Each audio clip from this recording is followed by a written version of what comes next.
Registration కావచ్చు లేకపోతే ఇతర ఇష్యూస్ వచ్చినప్పుడు కోట్ చేయడానికి కూడా దే ఆర్ డిమాండ్ చేస్తున్నారు సార్. అంటే ఇప్పుడు కారు పూర్తిగా మునిగిపోయింది, వాడు ఎస్టిమేట్ చేయాలంటే ఒక ₹1,00,000 అవుతుంది అనుకుంటే దానికి ₹1,00,000 స్టేట్మెంట్ క్రియేట్ చేయడానికి ఇంత పర్సంటేజ్ అమౌంట్ డిమాండ్ చేస్తున్న పరిస్థితి కొన్ని దగ్గర కనపడుతుంది. అది నాకు మీరు గానీ ఎక్స్పోజ్ చేయగలిగితే it will be helpful for me.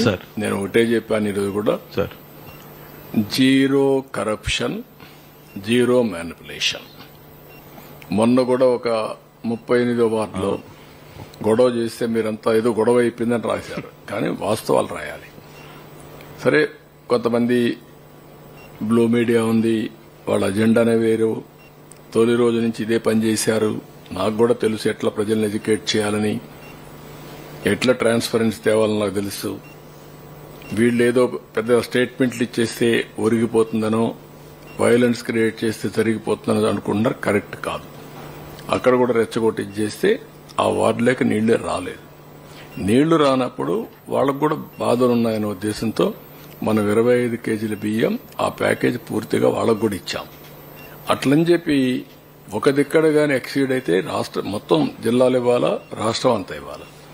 Genuine persons కి న్యాయం జరగాలని దాతలంతా ముందుకొచ్చి చాలా స్ఫూర్తిదాయకంగా హెల్ప్ చేస్తా ఉన్నప్పుడు కనీసం మనం కూడా బాధ్యతతో ప్రవర్తించకపోతే ఆ స్ఫూర్తికి విఘాతం కలుగుతుంది, ఆ నమ్మకం పోతుంది. నా మీద ఒక నమ్మకం ఉంది. ఆ నమ్మకమే ఈరోజు 400 కోట్ల రూపాయల డబ్బులు ఇచ్చారంటే ఆ నమ్మకం. ఈ ₹1 ఈ ప్రభుత్వానికి ఇస్తే ఈ రూపాయి అర్హులకెళ్తుంది అనేది నమ్మకం. అందుకే ఒక ట్రాన్స్పరెంట్ గా చేస్తున్నాం. కావాలని కొంతమంది ఇలాంటి క్రియేట్ చేస్తున్నారు. నేను మళ్లీ చెప్తున్నా, ఎవరైనా సరే సిస్టంలో ₹1 తీసుకున్నట్టుగానే తెలిస్తే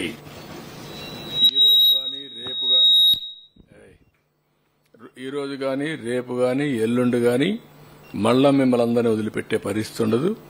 మీరు ప్రైవేట్ ఆర్గనైజేషన్ కావచ్చు, గవర్నమెంట్ ఆర్గనైజేషన్ కావచ్చు, ఇది చాలా జాతి ద్రోహం అవుతుంది. ఎవ్వరూ అలాంటి పనులకు ఉడిగట్టద్దండి. ఎవరన్నా అలాంటి తప్పుడు పనులు చేస్తే కరెక్ట్ చేసుకొని తిరిగి ఇచ్చేసేయండి.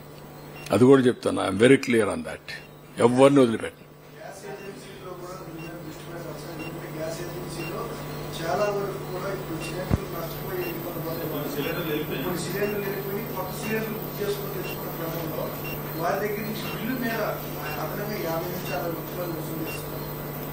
ఓకే, నేను ఒకసారి collector, you can call them, you inform the same thing to them. ఒకవేళ నేను రేపు అడిగినప్పుడు నేను ఇది అయిన తర్వాత I'm asking public opinion. IVRS అడుగుతున్నా, మళ్ళా పబ్లిక్ లో సమాచారం తెప్పిస్తున్నా. నాకొక కొత్త ఒరబడికి శ్రీకారం చుట్టాను. ప్రజలు ఎప్పటికప్పుడు నాకు సమాచారం ఇవ్వాలి, వాస్తవాలు ఇవ్వాలి. అవసరమైతే పేరుతో సహా అడుగుతా. వాళ్ళ పేర్లు బయట పెట్టిన గానీ డెఫినెట్ గా యాక్షన్ తీసుకుంటా. ఎవరు తప్పు చేసినా వదిలిపెట్ట. I'm very clear. అందుకనే ప్రజలను కూడా నేను చాలాసార్లు రిక్వెస్ట్ చేసేది, నేను ఏదైనా అడిగితే ఫ్రాంక్ గా ఇన్ఫర్మేషన్ ఇవ్వండి. మీరు పేరుగా ఇవ్వండి. 1 minute. జీఎస్టీ లేని వర్క్ షాపులు కూడా ఉన్నాయి. వాటికి ఏమన్నా ఉదారంగా అందిస్తున్నారు సార్? అది కూడా చూడమన్నాను. అంటే మనకు అకౌంటబిలిటీ లేకుండా, ఎవిడెన్స్ లేకపోతే నేను ఇస్తే అది ఎక్కడికి దారి తీస్తుందో నాకు తెలియదు. ఎవిడెన్స్ ఏదైనా ఉంటే వాళ్ళకి పాపం అన్యాయం జరుగుంటే విల్ హెల్ప్ దెమ్. కొంచెం చెక్స్ అండ్ బ్యాలెన్స్ చూసుకొని ఉన్నాయి. కానీ మనకు ఎట్లా ఎవిడెన్స్ ఏంటి, అది ఉందని మనకు తెలియాలి కదా. తెలియకుండా ఇచ్చాం. ఇప్పుడు 25,000 అందరికి ఇచ్చాం. అలాంటి షాపులు ఉన్నాయని కానీ రిజిస్ట్రేషన్ అన్నిటికి ఇచ్చాం. ఆ రిజిస్ట్రేషన్ లేనప్పుడు హౌ టు డూ ఇట్, ఏదో ఒక ఆధారం కావాలి. ఆ ఆధారానికి కూడా విల్ వర్క్ ఇట్ అవుట్.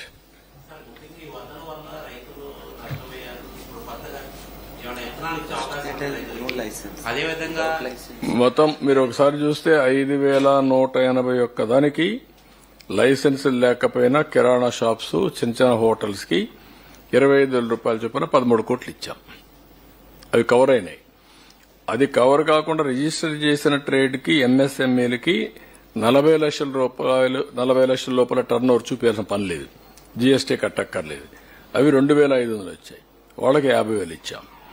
రెండోది 40 లక్షల నుంచి 1,50,00,000 వాళ్ళకు ₹1,00,000 ఇచ్చాం. 1,50,00,000 అండ్ అబోవ్ ఉంటే వాళ్ళకు ₹1,50,000 ఇచ్చాం.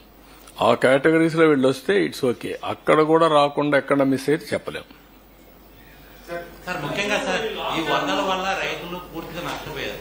ప్రత్యేకంగా వాళ్ళకి విత్తనాలు ఇచ్చే అవకాశం ఉన్నాయా? ముఖ్యంగా విత్తనాలు కాదు, ఇప్పుడు వాళ్ళకందరికీ ₹25,000 ఇచ్చాం. ఇక్కడ ఇంకోటి కూడా గుర్తుపెట్టుకోవాలి మీరు, మేము ఇచ్చిన ఆర్థిక సహాయం ల్యాండ్ లార్డ్స్ కాకుండా, భూమి ఎవరిదో వాళ్ళకి కాకుండా కౌలుదారులకు ఇచ్చాం. బాధితులు నష్టపోయిన వాళ్ళకి కౌలుదారులకు ఇచ్చాం.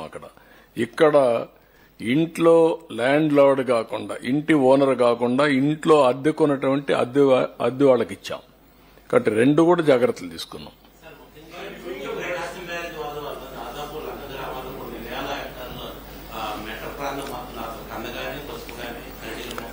దానికి కూడా ఒక నో వాట్ ఐఎమ్ సేయింగ్, దానికి కూడా రేటు పెట్టాం.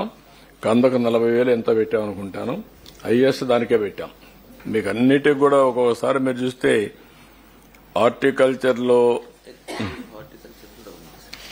చాలా క్లియర్ గా ఎప్పుడు ఇవ్వనంత కంట్రీలో నేను సవాల్ చేసి చెప్తున్నా, ఎక్కడన్నా ఈ రిలీఫ్ ఇస్తున్నారని చెప్పండి మీరు. Nowhere in the country. I know there machinery. ఒక వరద వచ్చినప్పుడు, ఒక తుఫాన్ వచ్చినప్పుడు, సర్వాన్ని నష్టం పోయినప్పుడు వాళ్ళకు వచ్చే ఇబ్బందులు తెలుసు. కాబట్టి యామ్కైతే 35,000 ఇస్తున్నాం. హైయెస్ట్ మనీ 35,000 ఇస్తున్నాం. దానికి టర్మరిక్ కి, బనానాకి, యామ్కి, చిల్లీస్ కి వీటికంటే 35,000 ఇస్తున్నాం. తమలపాకులు ఉంటే 75,000 ఇస్తున్నాం ఎకరాకి. My question to you is, during the floods, 3 boats have collided at the Prakasham gate. So what has come out in the investigation? Was it politically motivated? There is no doubt about it. వీళ్ళకి కొన్ని అలవాట్లు అయిపోయినాయి.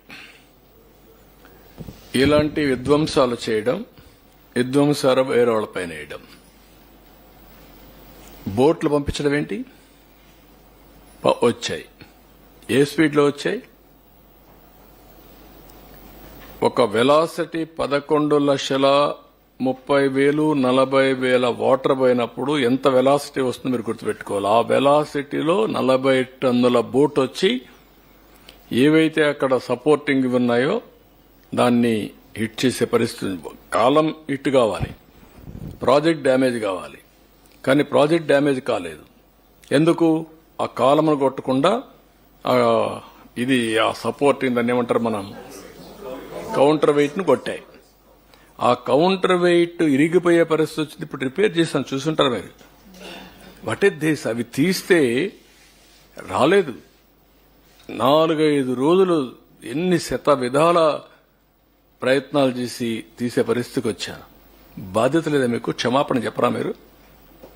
మీ బొమ్మ వేసుకోలేదా? మీ గుర్తులు వేసుకోలేదా? మీ party కాదా? అంటే దేశం వదిలిపెడతారా? ఆంబోతులా మీరు?